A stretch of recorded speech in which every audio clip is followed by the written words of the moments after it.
नमस्कार, स्वागत है आप सभी का बंसल न्यूज में। मैं हूं आपके साथ जया शर्मा। जैसा कि आप जानते हैं कि आयुष्मान में हर बार स्वास्थ्य संबंधी समस्याओं पर खास जानकारी दी जाती है। तो इसी कड़ी में आज हमारे साथ हैं दिलीप सिंह राठौर, जो बंसल हॉस्पिटल में कार्डियोथोरेसिक एंड वैस्कुलर सर्जन हैं। डॉक्टर दिलीप, आपका बहुत स्वागत है। नमस्कार, बंसल न्यूज़ के सभी दर्शकों को मेरा नमस्कार। और बंसल इतने सारे दर्शकों से जुड़ने देने के लिए बंसल न्यूज़ को बहुत बहुत धन्यवाद।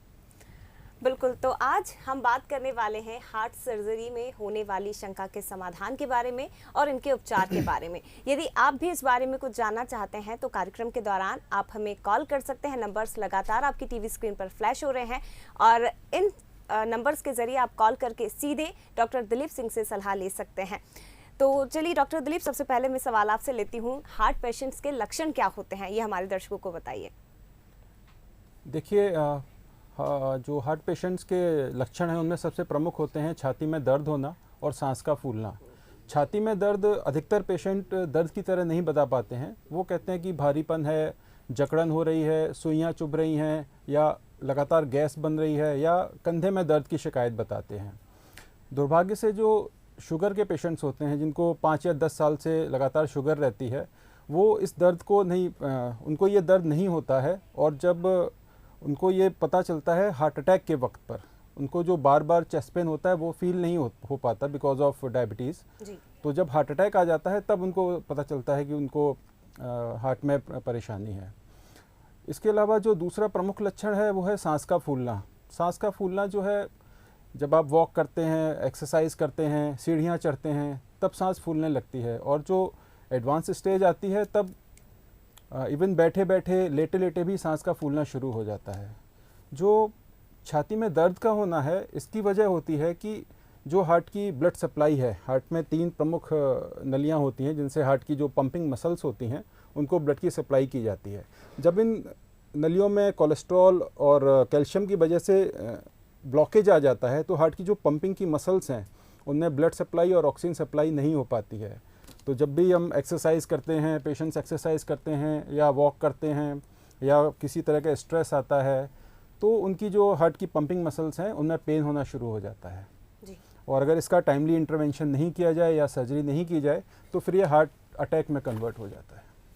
बिल्कुल, ये प्रमुख लक्षण डॉक्टर दिलीप ने आपको बताया है। और यदि ऐसे लक्षण आप में भी नज़र आते हैं तो तुरंत आपको डॉक्टर से कंसल्ट करना चाहिए। डॉक्टर, आगे बढ़ते हैं। मैं आपसे ये जानना चाहूँगी, अगर हार्ट पेशेंट को ऑपरेशन की ज़रूरत होती है तो किन सिचुएशन में ये ऑपरेशन होना चाहिए और किस तरह के ऑपरेशन होते हैं? देखिए, जो मेन हार्ट सर्जरी हैं उनमें बीटिंग हार्ट बाईपास सर्जरी होती है और वेल्व सर्जरी होती है।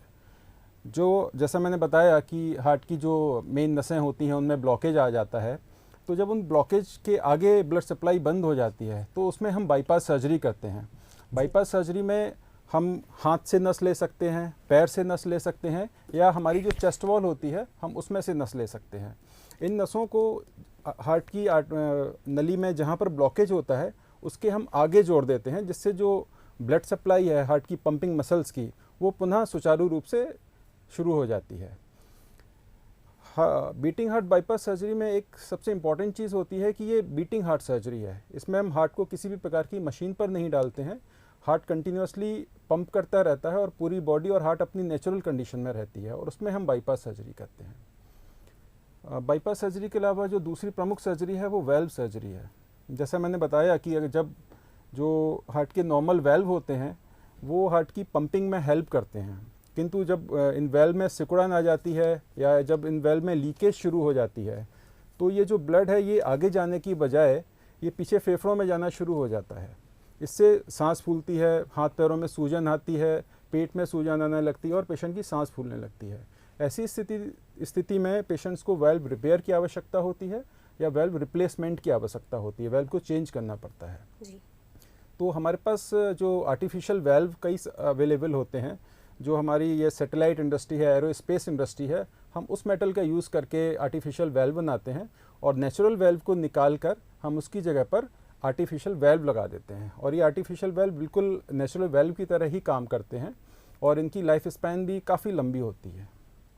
बिल्कुल, आगे सवाल मैं आपसे लूंगी सर, लेकिन हमारे साथ पहले कॉलर जुड़ गए हैं, अवधेश मंडला से जुड़े हैं। अवधेश, बहुत स्वागत है आपका, क्या पूछना चाहते हैं आप? डॉक्टर साहब नमस्कार, मैडम नमस्कार। नमस्कार सर, बताएं। सर मैं मंडला से बोल रहा हूँ जी। एक्चुअल में क्या है सर, मेरे को लास्ट ईयर जो है वो अटैक आया था, बहुत ज्यादा पेन हुआ था, जैसा कि मैं आपका देख रहा हूँ टीवी में। जी। तो मैं ये जानना चाह रहा था, मेरा इंजेक्शन फ्रैक्शन जो है ना, EF जो आप लोग कहते हैं मेडिकल लैंग्वेज में, कौन सा इंजेक्शन उसमें सर? मेरी बहुत वीकनेस आ गई थी सर, 35 से 38 के बीच में आ गई थी।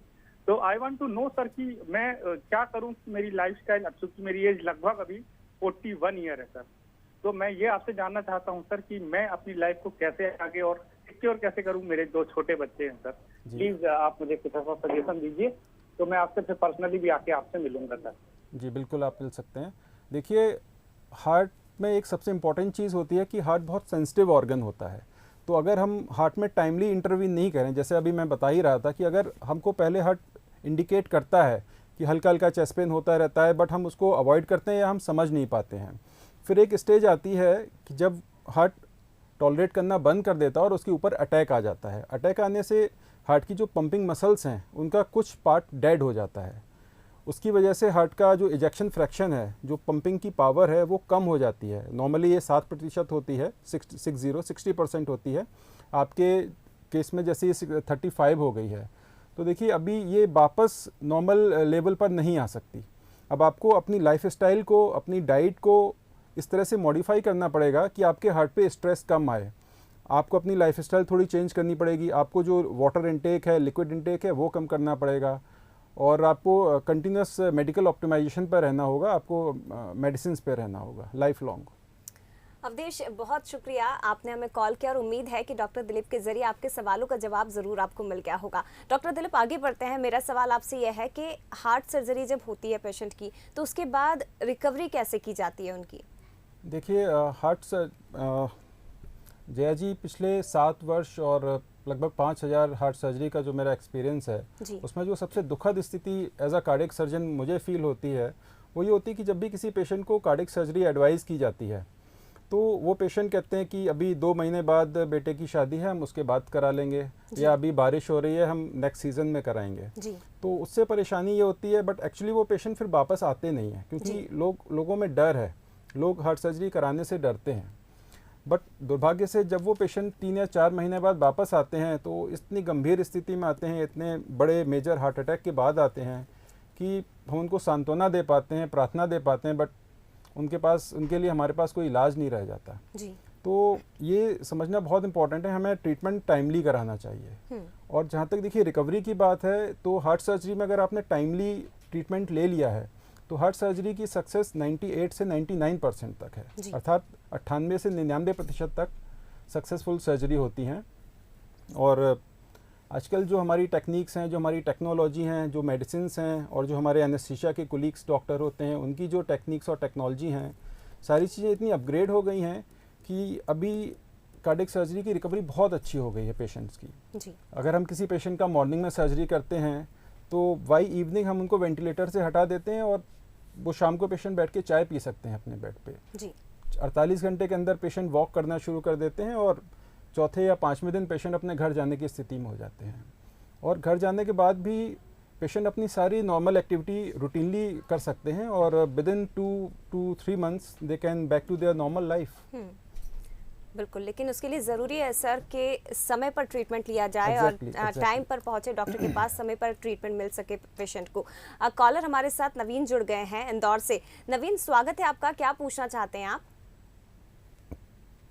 जी मैम, ये जानना चाह रहा हूँ, ये जो एक्चुअल में मैं हूँ। हेलो जी जी, अपना सवाल पूछिए नवीन। जी, एक्चुअल में मैं हार्ट पेशेंट हूँ, मैं अस्थमेटिक प्रॉब्लम है मेरे को जी, तो भी बनी रहती है, उसका क्या परमानेंट क्या सॉल्यूशन कुछ हो सकता है? देखिए, अस्थमा की प्रॉब्लम का सॉल्यूशन तो लाइफस्टाइल मॉडिफिकेशन है और मेडिकल मैनेजमेंट है। अस्थमा में किसी भी प्रकार की सर्जरी का कोई रोल नहीं है। ठीक है नवीन, बहुत शुक्रिया आपने कॉल किया और उम्मीद है कि जो सवाल आपने पूछा उसका जवाब डॉक्टर के जरिए आपको मिल गया होगा। डॉक्टर दिलीप, आगे बढ़ते हैं, मैं आपसे ये जानना चाहती हूँ, जैसा कि जानते हैं कि एक यूथ की और एक बुजुर्ग की जो शरीर होता है, बॉडी जो होती है, उसमें बहुत अंतर होता है। तो क्या 70 साल की एज में किसी बुजुर्ग का हार्ट जो ऑपरेशन होता है, पेशेंट की सर्जरी, क्या पॉसिबल होती है और किस तरह की परेशानियाँ डॉक्टर्स को होती हैं?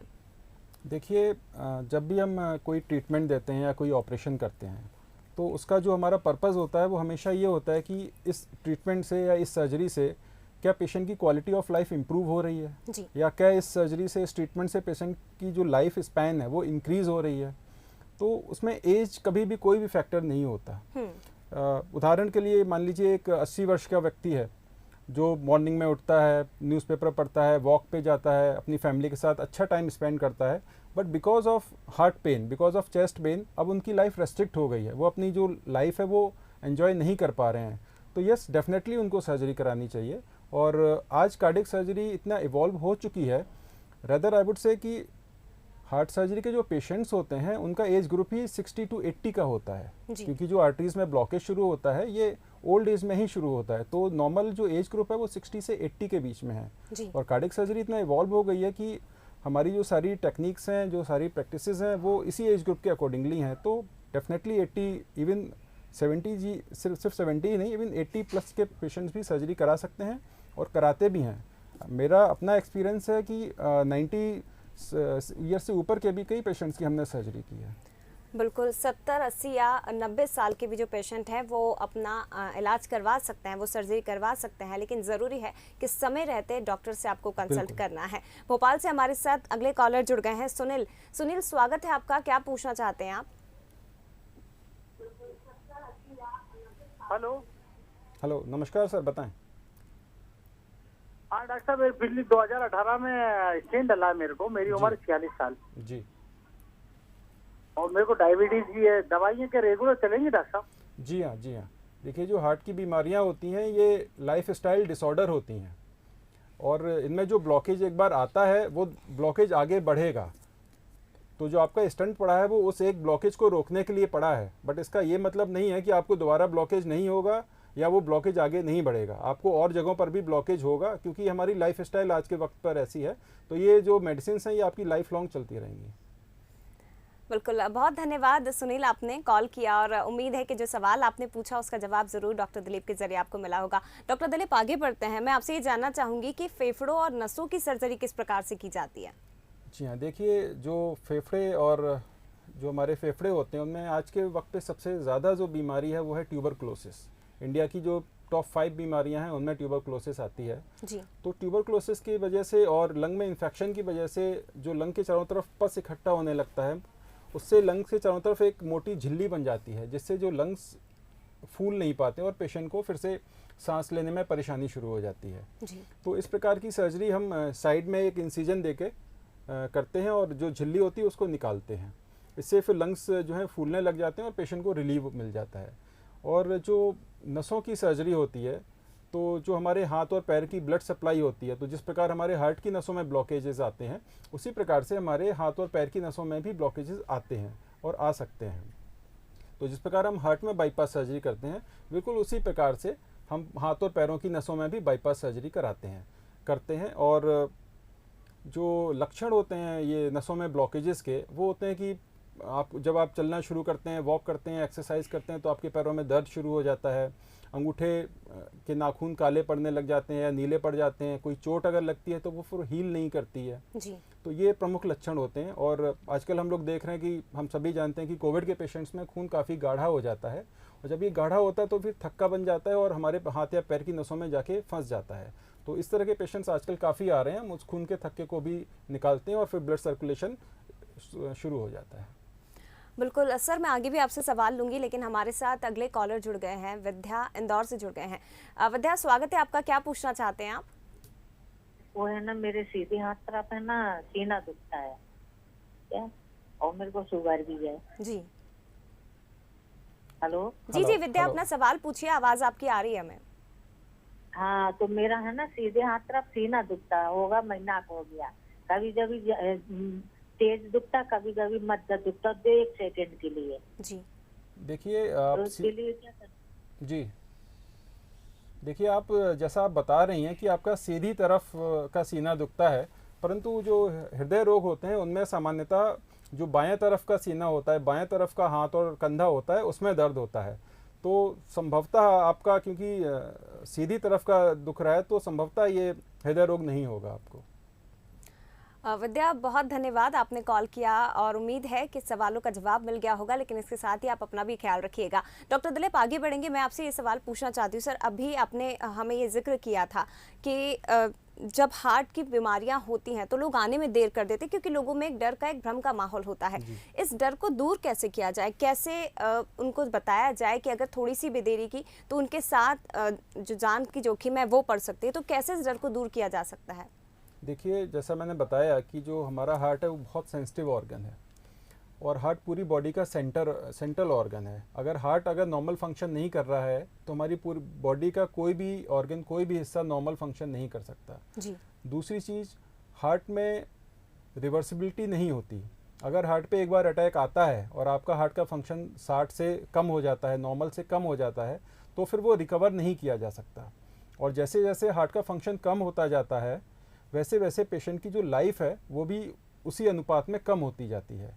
तो जब भी आपको हार्ट की सर्जरी सजेस्ट की जाती है, उसको जल्दी से जल्दी कराना चाहिए, क्योंकि हार्ट की सर्जरी के बाद लाइफ बिल्कुल नॉर्मल होती है। जैसे हमारी लाइफ सर्जरी से पहले होती है, बिल्कुल उसी प्रकार से हमारी लाइफ सर्जरी के बाद होती है। और 2 से 3 महीने के अंदर आप नॉर्मल लाइफ में वापस जा सकते हैं, अपनी सारी ऑफिस ज्वाइन कर सकते हैं, जो भी आप जॉब कर रहे हैं आप उस जॉब पे वापस जा सकते हैं। जी बिल्कुल, ये बहुत ज़रूरी है कि आप समय रहते चीज़ों का ध्यान रखें। इसके साथ ही ये भी ज़रूरी है कि जो डर आपके अंदर बना हुआ है कि यदि आप हार्ट पेशेंट हैं और सर्जरी आप करवाते हैं तो किसी तरह का जोखिम है नहीं, समय रहते अगर आपने सर्जरी करवाई तो आपकी ज़िंदगी बच सकती है, ये ज़रूरी है। और डॉक्टर दिलीप यही समझाने की आपको कोशिश करें। डॉक्टर दिलीप, अभी फ़िलहाल के समय में हम देखें तो ये बहुत आम बात हो गई है कि 70-80 साल के लोगों में हार्ट की समस्या तो होती ही थी, लेकिन अब यूथ को भी ये समस्या होने लगी है। आजकल यूथ में भी हार्ट संबंधी समस्याएं बहुत ज़्यादा बढ़ गई हैं। ये बताइए सर कि अगर अचानक से किसी को दर्द होता है, सीने में दर्द की शिकायत होती है या दिल का दौरा पड़ता है, तो आसपास मौजूद लोग कैसे उसे संभाल सकते हैं, क्या कदम उठाने चाहिए, क्या प्राथमिक उपचार देने चाहिए? देखिए, अगर किसी को पब्लिक प्लेस पे सडनली चेस्ट पेन की समस्या शुरू होती है या सांस का फूलना शुरू होता है, तो उनको शीघ्र जो निकटतम हार्ट का हॉस्पिटल है वहाँ पर लेकर जाना चाहिए। इमीडिएट ट्रीटमेंट के लिए यदि आपके आसपास कोई ऐसा व्यक्ति है जिसको पहले से हृदय रोग है, हार्ट की प्रॉब्लम है, तो ऐसे व्यक्तियों के पास हमेशा कुछ टैबलेट्स होती हैं जिसको सॉर्बिट्रेट कहते हैं हम, वो जीभ के नीचे रखना चाहिए, उससे तुरंत रिलीफ मिल जाता है। बिल्कुल सर, आगे बढ़ेंगे। मैं ये जानना चाहूँगी, क्योंकि जब हार्ट पेशेंट होते हैं, उनकी सर्जरी हो जाती है, उसके बाद उनकी दिनचर्या कैसी रहती है, खान पान का किस तरह से ख्याल रखना चाहिए, क्या कोई परहेज करने की सलाह भी डॉक्टर्स देते हैं? देखिए, हार्ट सर्जरी के बाद रिकवरी बहुत अच्छी होती है, और जो नॉर्मल लाइफ स्टाइल है वो आप 2 महीने के अंदर नॉर्मल लाइफ स्टाइल में वापस आ सकते हैं। सिर्फ हमको जो ध्यान रखना होता है वो इस चीज़ का ध्यान रखना होता है कि जो हम हार्ट सर्जरी करते हैं उसमें हम जो हमारी मोस्ट कॉमन अप्रोच होती है वो होती है कि हम जो चेस्ट की हमारी हड्डी होती है हम इसको ओपन करते हैं और फिर हम हार्ट की सर्जरी करते हैं। उसके बाद हम बोन को क्लोज कर देते हैं। तो जो हमें ध्यान रखना है डिस्चार्ज होने के बाद अपने घर पे, वो सिर्फ ये ध्यान रखना है कि हमारा कोई भी ऐसा काम ना हो जिससे हमारी चेस्ट की बोन पर लोड आए। हमको भारी चीज़ नहीं उठानी है, हमको बाइक नहीं चलानी है पहले 2 महीने, हमको सीढ़ियाँ बहुत ज़्यादा नहीं चढ़ना है, और वेस्टर्न टॉयलेट का यूज़ करना है, इंडियन टॉयलेट का यूज़ नहीं करना है। तो हमको सिर्फ इन चीज़ों पे ध्यान रखना है कि किसी भी प्रकार से हमारे चेस्ट की बोन पर प्रेशर नहीं आए। दिस इज़ द ओनली, ये सिर्फ एकमात्र यही एक आपको चीज़ का ध्यान रखना है। अदरवाइज़ आप अपनी नॉर्मल रूटीन लाइफ बिल्कुल वैसे ही चला सकते हैं जैसे सर्जरी से पहले चला रहे थे। जहाँ तक खान पान का सवाल है, तो देखिए, सर्जरी के बाद जैसा मैंने बताया कि हड्डी पे जोर नहीं पड़ना है, तो आपको ऐसी चीज़ें खानी हैं जिससे आपका कॉन्स्टिपेशन ना हो, आपकी डाइटरी, आपकी जो मोशंस हैं वो नॉर्मल रहें। आपको जोर लगाने की आवश्यकता नहीं पड़नी चाहिए, क्योंकि उससे आपकी चेस्ट बोन में पेन हो सकता है। जो ऑयल है, ऑयल 24 आवर्स में हमको सिर्फ 2 स्पून ऑयल यूज़ करना चाहिए, और ऑयल आप जो भी अपनी चॉइस का यूज़ कर सकते हैं, but mix oil is the best. आप आधा चम्मच घी ले लीजिए, आधा चम्मच कड़वा तेल ले लीजिए या आधा चम्मच कुछ और लीजिए। 24 घंटे में जो ऑयल इनटेक है वो 2 TSF होना चाहिए, 2 चम्मच होना चाहिए जी। और बाकी तो जैसा मैंने आपको बताया है कि खान पान हमारा ठीक रहना चाहिए और स्पेसिफिक कोई और सजेशन नहीं होता इसमें। बिल्कुल, ये बहुत ज़रूरी है कि यदि आप पेशेंट हैं, हार्ट सर्जरी आपकी हुई है और इसके बाद आप जब घर लौटते हैं तो कुछ चीज़ें ऐसी हैं जिनका ध्यान रखना आपको ज़रूरी है। इसके साथ ही खान पान में आप पहले की तरह रूटीन फॉलो कर सकते हैं, लेकिन कुछ चीज़ें ऐसी हैं जिनको ध्यान में रखना ज़रूरी है ताकि आपके हार्ट के ऊपर, आपके दिल के ऊपर किसी तरह का बोझ या किसी तरह का जोर ना आ पाए। डॉक्टर, आगे बढ़ेंगे, मैं आपसे ये जानना चाहूँगी सर कि जिस तरह से अभी हम देख रहे हैं, आप अभी पहले भी जिक्र कर चुके हैं कि लोग डर जाते हैं जब हार्ट सर्जरी की बात आती है, तो क्या किसी तरह की जागरूकता की कमी आप लोगों में देख रहे हैं और कौन से ऐसे कदम हैं जो नहीं उठाना चाहिए जिनके कारण हार्ट जो पेशेंट है या फिर हार्ट अटैक आने का खतरा और भी ज़्यादा बढ़ जाए? देखिए, जैसा मैंने बताया कि जो हार्ट डिजीज़ हैं ये लाइफस्टाइल डिसऑर्डर होती हैं। तो अगर हमको हृदय रोग से बचना है तो हमें अपनी लाइफस्टाइल इम्प्रूव करनी पड़ेगी। हमें स्मोकिंग छोड़नी पड़ेगी, अगर आप स्मोकिंग करते हैं तो स्मोकिंग छोड़नी पड़ेगी। जो हमारी जंक फूड खाने की हैबिट्स हैं हमें वो छोड़नी पड़ेंगी। हमें अपनी शुगर कंट्रोल में रखनी पड़ेगी, क्योंकि जो डायबिटिक पेशेंट्स होते हैं उनको 10 साल के अंदर हार्ट की जो नसें हैं उनमें ब्लॉकेज शुरू हो जाता है। तो हमें अपनी डायबिटीज़ को कंट्रोल में रखना है, हमें स्ट्रेस अवॉइड करना है जिससे हाइपरटेंशन ना हो। ये सारे जो फैक्टर्स होते हैं ये हमें हार्ट की प्रॉब्लम की तरफ लेके जाते हैं। बिल्कुल। तो हम जैसे जैसे अपनी लाइफस्टाइल को इम्प्रूव करते रहेंगे, जो हमारी वैदिक काल से लाइफस्टाइल रही है कि early to bed and early to rise, हमें वो फॉलो करना है। बट दुर्भाग्य से आजकल हम जो फॉलो कर रहे हैं वो बिल्कुल वेस्टर्न की तरफ जा रही है, तो इस वजह से ये समस्याएं बढ़ती जा रही हैं। और हमारे कंट्री में अब यंग एज में हार्ट पेशेंट्स बहुत बढ़ते जा रहे हैं। 30s और 40s के पेशेंट्स सब बाईपास सर्जरी के लिए आ रहे हैं। बिल्कुल, वेस्टर्न लाइफस्टाइल को अपना रहे हैं तो उसके खतरे भी हम देख रहे हैं। हार्ट अटैक के खतरे इतने बढ़ते जा रहे हैं कि अब यंग एज में भी हार्ट पेशेंट की संख्या बढ़ती जा रही है। आखिरी कॉलर है हमारे साथ, ज्ञानेश्वर बिहार से हमारे साथ जुड़े हुए हैं। ज्ञानेश्वर, स्वागत है आपका, क्या पूछना चाहते हैं आप? ज्ञानेश्वर जी, अपना सवाल पूछिए।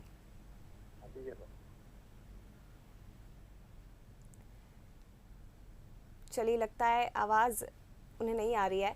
फिलहाल शुक्रिया ज्ञानेश्वर, आपने कॉल किया, हालांकि संपर्क आपसे नहीं हो पाया हमारा। सर, आखिरी सवाल, जाते जाते आप क्या संदेश दर्शकों को देना चाहेंगे? देखिए, दर्शकों को मेरा संदेश यही है कि जो हृदय रोग हैं वो प्रिवेंटेबल डिजीज़ है जी। ये एक लाइफस्टाइल डिसऑर्डर है, प्रिवेंटेबल डिजीज़ है। हम इसको डिले कर सकते हैं, हम इसको अवॉइड कर सकते हैं। हमें अपनी लाइफस्टाइल नॉर्मल रखनी है, हमें अपनी दिनचर्या बिल्कुल ठीक रखनी है, हमें अपनी डाइटरी हैबिट्स बिल्कुल नॉर्मल रखनी है, जिससे कि हम हार्ट डिजीज़ को डिले कर पाएँ और अवॉइड कर पाएँ। लेकिन एक बार जब आपको हार्ट डिजीज़ हो जाती है तो ये एक ऐसी बीमारी है जिसमें हम ट्रीटमेंट में डिले नहीं कर सकते। चाहे आपको मेडिसिन से ट्रीटमेंट दिया जाना हो या आपको सर्जरी से ट्रीटमेंट दिया जाना हो, इसमें डिले आपके लिए जानलेवा हो सकती है, आपके परिवार के लिए दुखद हो सकती है।